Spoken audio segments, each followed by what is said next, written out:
Bonjour à tous et bonjour à toutes et bienvenue dans cette nouvelle vidéo. Aujourd'hui, nous allons parler de comment entraîner parfaitement son cou. Parce que oui, vous savez que à titre personnel, j'entraîne à la fois ma mâchoire pour avoir une mâchoire plus carrée, moins de joues, moins de double menton grâce aux gommes d'entraînement joedesign.fr que vous avez lien en bio, mais également j'entraîne mon cou pour plusieurs raisons, comme vous le savez. Il y a des raisons esthétiques, parce qu'avoir un cou large, c'est synonyme de virilité, mais également parce qu'avoir un cou large, ça va vous aider sur plusieurs aspects au niveau de la santé. Et dernièrement, j'ai posté une story le matin en me levant de profil, comme il m'arrive de le faire, sur mon Instagram lohan.chad, et vous avez eu énormément de questions. Vous m'avez tous demandé mon entraînement pour savoir comment j'ai fait pour avoir de tels résultats. Je vous rappelle d'où je suis parti, ma base qui était comme ceci, et je suis arrivé comme ça en l'espace de moins d'un an. Même j'ai eu des premiers résultats en l'espace de 60 jours comme d'habitude.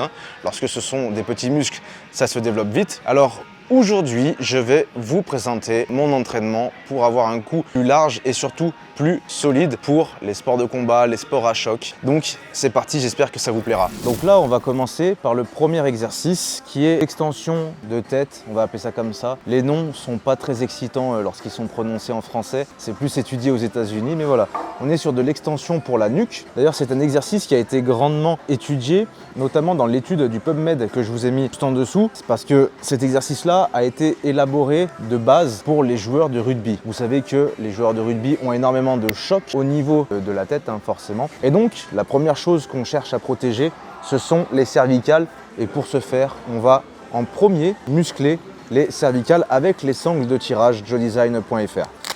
C'est un produit que vous avez également lien en description sur joedesign.fr. C'est un produit qui est très solide. Je m'excuse d'ores et déjà, il y a eu un petit peu de retard dernièrement vis-à-vis de ces produits-là pour l'envoi. Tout simplement parce qu'on a fait retourner les produits pour les améliorer. Avant, il y avait une chaîne, par exemple, pour suspendre le poids. Maintenant, on a enlevé la chaîne parce que ça créait quelques petites problématiques pour la répartition de la charge. Et en fait, au niveau du cou, on la sent tout de suite. Donc, on a fait un peu améliorer tout le produit et c'est pour ça qu'il y a eu un petit peu de retard. Je m'en excuse à titre personnel. Ne vous en faites pas, maintenant les délais de livraison sont totalement normaux pour votre et pour notre plus grand plaisir. Tac.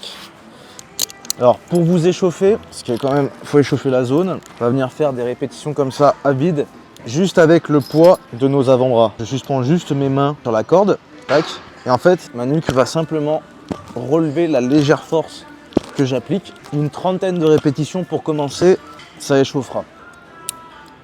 Une fois qu'on est bien échauffé, pas besoin de forcément prendre de temps de récup lorsque la charge est assez légère. Pour moi, 10 kg, c'est très très léger.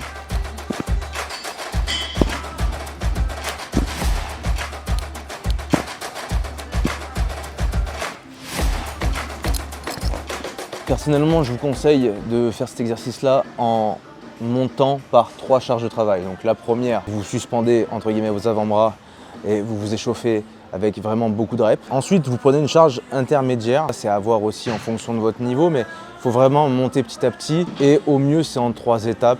Et faites beaucoup de répétitions sur vos premiers entraînements. Parce qu'au début, c'est très compliqué. Vous allez ressentir les muscles assez vite, mais c'est compliqué, on va dire, de ne pas donner d'à-coup. Et vous allez voir qu'en montant en charge, vous allez arriver à saturation très rapidement et ça se fait d'un coup. Au mieux, voilà, y aller petit à petit et vous allez progresser très très vite en plus. C'est très satisfaisant comme entraînement, je vous avoue. Entre les séries, je fais comme pour tous les autres muscles. C'est-à-dire que je prends 3 minutes de temps de repos parce qu'il faut que ça récupère quand même. Et la nuque, c'est vraiment une partie du cou qui peut être très très forte. Elle va être beaucoup plus forte que vos sternocleidomastoïdiens que vous allez avoir juste ici.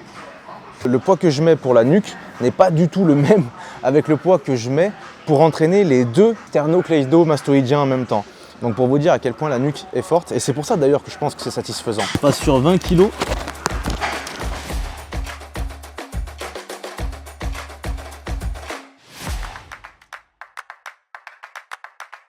Je fais que 10 à 15 reps avec 20 kg, ça va dépendre des jours. Je ressens cet exercice d'autant plus utile lorsque je pratique le jiu-jitsu brésilien. Un mélange entre de la lutte et un sport encore plus technique parce qu'il y a des clés de bras, etc.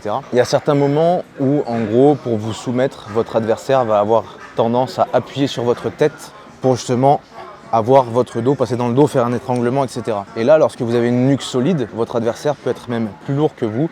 Il n'arrivera pas à vous faire vraiment pencher comme ça, parce que vous allez être solide au niveau de la nuque. Super important. Nombre de séries, nombre de reps, je vous conseille de faire 3 séries de 10 à 15 répétitions et c'est ok, on passe à un autre exercice.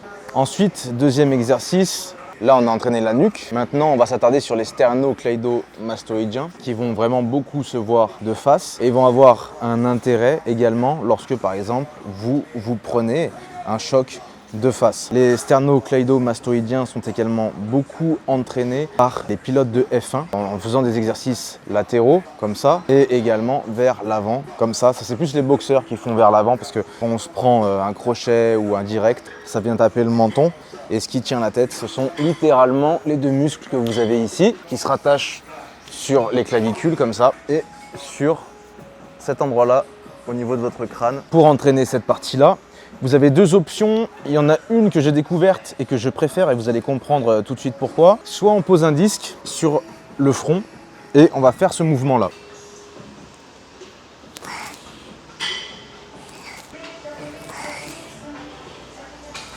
Dans un premier temps, premier problème, ceci. Donc vous allez forcément avoir une marque au niveau de votre front et c'est pas très joli. En plus de ça, c'est pas agréable.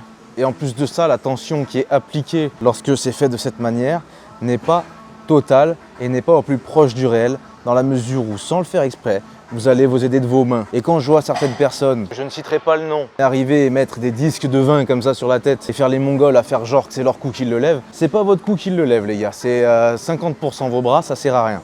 Cet exercice-là, il est vraiment nul. Vous allez avoir une petite congestion, mais ça va pas être top. En revanche, mais là vous allez comprendre la différence quand vous allez me voir galérer comme ça, il suffit de rajouter une sangle et de justement placer la sangle à ce niveau-là. À ce moment-là, la charge et le poids ne va pas du tout tirer de la même manière sur vos muscles et en plus de ça, vous allez désengager totalement vos bras.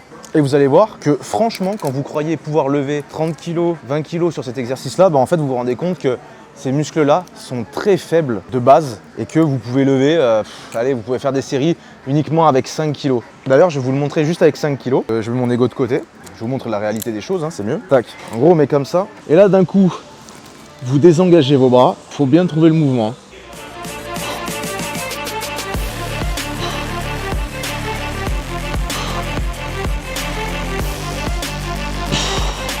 Alors le plus chiant à gérer, on va se le dire, ça reste l'amplitude, faut pas trop descendre, etc. parce que sinon quoi qu'il arrive ça glisse. Mais par contre je vous promets qu'en termes de sensation ça va pas du tout être la même chose.